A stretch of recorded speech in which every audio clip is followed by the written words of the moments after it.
Hey, what's going on everybody, Sam's here again, and today I'm going to be pitting the Ayaneo 3 OLED against the Lenovo Legion Go S running SteamOS. Now, I know what you guys are thinking, this is already an unfair comparison and it doesn't make sense even on paper, but if you guys stick around till the end, you're going to understand the reason why I'm actually doing this comparison. Now, on one side, we have the Ayaneo 3 OLED, a $1,400 ultra premium handheld that checks every box in terms of specs, build quality, and features. And on the other hand, we have the Lenovo Legion Go, which is the newest budget offering from Lenovo, and this is coming in at just 580 euros after tax, which is almost 3 times cheaper than the Ayaneo 3. One looks and feels like a spaceship and the other like a stripped down tool made for a very specific job. But I've used both devices extensively, and what I found is that price doesn't always predict experience, and the Lenovo Legion Go S actually did surprise me, which I never expected. So let's talk about it. First, let's start by looking at the raw specs of both devices, okay? The Ayaneo 3 comes packed, an OLED display, 4TB SSD on this one, 32GB of RAM, and it runs on Windows operating system. Under the hood, you're getting AMD's new Ryzen AI9 HX370 CPU and a Radeon 890M iGPU, the top of the line, okay? It also has a 49Wh battery, Oculink port, dual USB 4 ports, a fingerprint reader, and a micro SD card slot. Meanwhile, the Lenovo Legion Go S cuts back where it counts to deliver a handheld that's leaner and more affordable. It features a Ryzen Z2 Go chip, a 512GB of SSD, 16GB of RAM, and runs on SteamOS. And of course, you're still getting 2 USB 4 ports up top and a micro SD card slot, which is great at this price point. On paper, the Ayaneo 3 demolishes this competition, but paper specs doesn't always tell the full story, especially not when operating systems get involved. Now, I've tested the Windows version of the Lenovo Legion Go S when it got released, same specs, same internals, but with Windows OS, okay? And if you saw that review, I wasn't in any way impressed. It felt sluggish, limited, and borderline frustrating, so I had to send it back. But the SteamOS version is a complete 180. But also, after using the Ayaneo 3, which in my opinion is arguably the most powerful handheld on the market right now, I didn't actually think that I would have any reason whatsoever to even want to try something like the Legion Go S. But after my experience with the Windows version of this device, I really wanted to get my hands on it to find out if Windows was, what held that particular one back, and if this version was truly better, okay? But right now, okay, with SteamOS, you're actually getting the simplicity, the speed, the plug and play design, which in a way kind of reminded me of my first ever handheld gaming device, which was the Steam Deck OLED, which I kind of miss right now. And now let's talk about the elephant in the room, okay, which of course has to do with the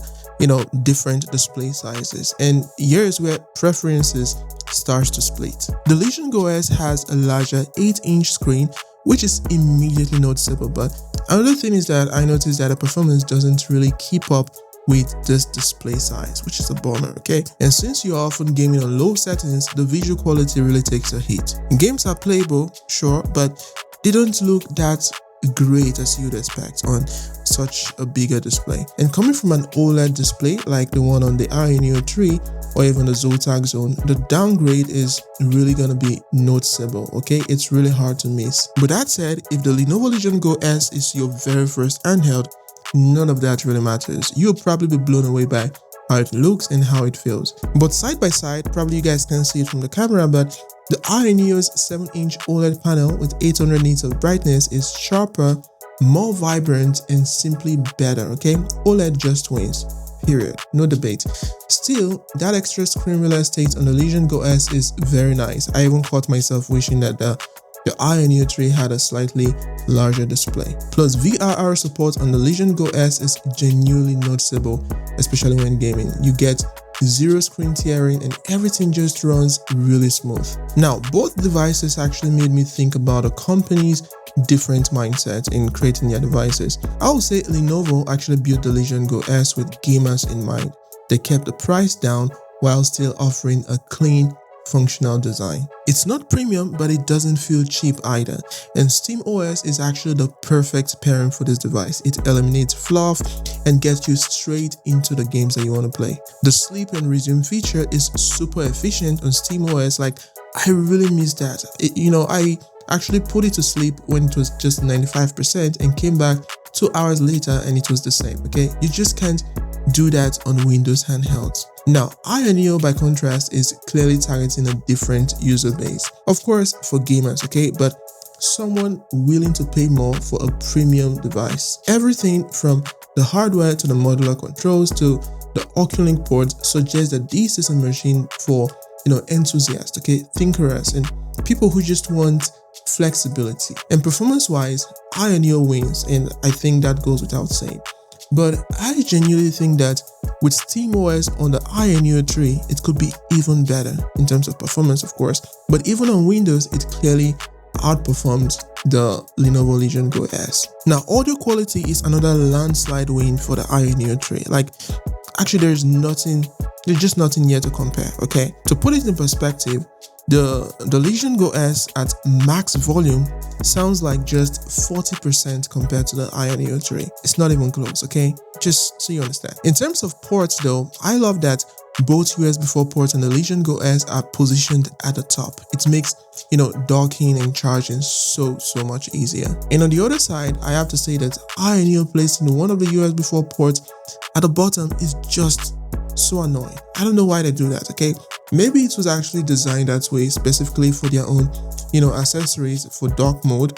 But with the accessory that I have, okay, and most of them that I found on Amazon, that bottom port is just not accessible. And for that reason, I never, had any time to use it. The Ayaneo 3 also offers eGPU support via Oculink, which is a massive plus for performance, expansion. And I have to say that although the Go OS has 2 USB 4 ports, SteamOS currently doesn't support eGPU setup, at least as far as I know, unless you want to do some heavy tweaking like I saw with ETA Prime. Now, the part that really surprised me is that even with a Z2 Go chip and just 16 gigs of RAM on this device, I was able to play every game that I tried at a playable frame rate, okay?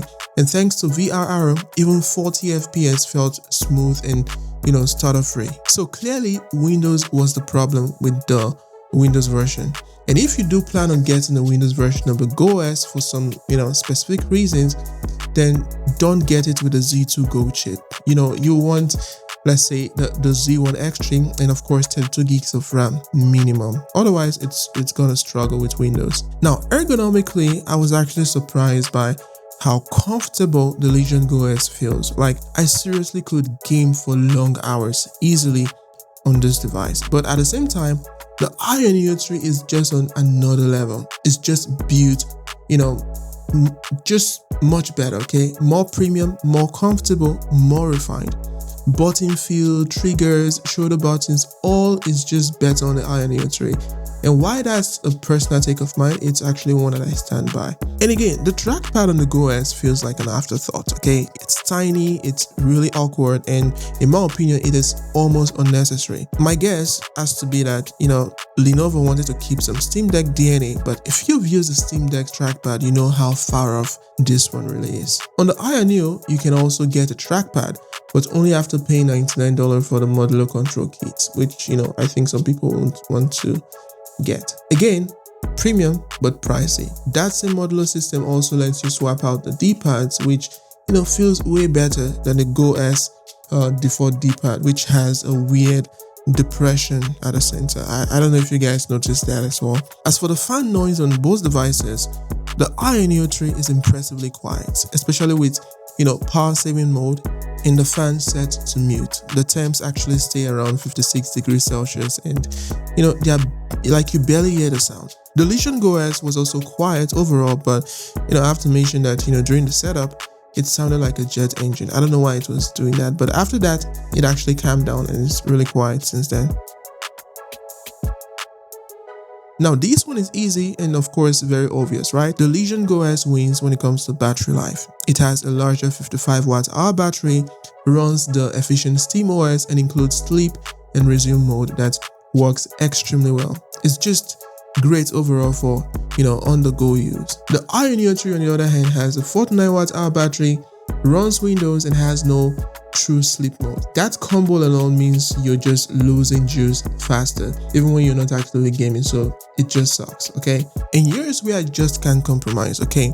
If you've ever used an OLED display, it's just gonna ruin every other screen for you. VRR on the Legion Go S is great, sure, but when you put it side by side with the Ayaneo 3, the difference is dramatic. Both displays are 1080p, but the Ayaneo's 7-inch screen gives you better pixel density. It's just crispier on this device. In my opinion, the Legion Go S really could have used a 1440p panel like the original Legion Go, but of course that would also demand more GPU power, which this device doesn't have at the moment. Now, here are some few caveats with the Legion Go S, okay? Because the Go S actually runs SteamOS. You can't run, games like FIFA 2025 that requires this anti-cheat, to be installed. And Xbox Game Pass isn't supported either, so you're pretty much locked into, the Steam store. So, what's the verdict overall? I would say if you're just getting into handheld gaming and you want a, no fuse, pick up and play device that won't break the bank, then of course the Legion Go S is the one to get, like no doubt. It's budget friendly, runs well with SteamOS, and it offers a great entry point. But just be aware that, you won't be able to upgrade much. No eGPU and no Game Pass. If you're okay with that, it's a great buy. But if you want the best gaming experience possible, display, performance, IOs, and upgradability, then the Ayaneo 3 is very worth it, okay? Yes, it's almost 3 times the price of the Legion Go S, but it gives you like complete freedom. It can also double as a productivity device with an eGPU and external monitor, and I would say it's the most future-proof handheld right now. That said, I want you guys to let me know in the comments below, which one are you gonna pick? Are you gonna consider the price? Do you want something with high performance and all the bells and whistles on the Ayaneo 3, or you just want something simple to game? Let us know. Just drop it in the comments below, okay? I'm going to be chatting with you guys. So I want to say thank you very much for watching, and guys, I will see you in the next video.